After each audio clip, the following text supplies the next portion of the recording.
السلام عليكم، ازيكم حبايبي؟ عاملين ايه؟ وحشتوني. عاملين ايه يا ولاد؟ في الجو اليومين دول بنسيح كده. ربنا يا رب يرحمنا برحمته.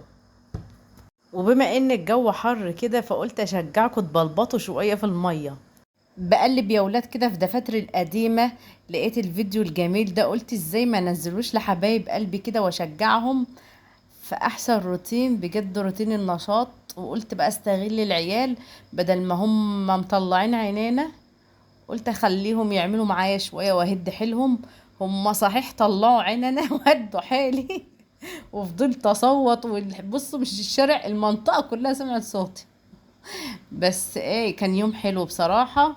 فقلت لازم انزل لكم الفيديو ده. يعني الفيديو ده كنت انا عاملاه بعد غسيل البطاطين، لا اله الا الله، بعد غسيل السجادة على طول. بس بقى يا ولاد ايه، لما لقيته بصراحة قلت كده شجعكم في الجو الحر ده، اللي ما غسلش البطاطين بتاعته يلا يا ولاد قوموا اغسلوها.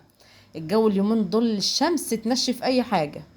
وحابة كده اتكلم معاكم شوية يا ولاد، او افضفض يعني زي ما بنقول كده، لان طبعا انا بحبكم جدا بجد والله، بتوحشوني.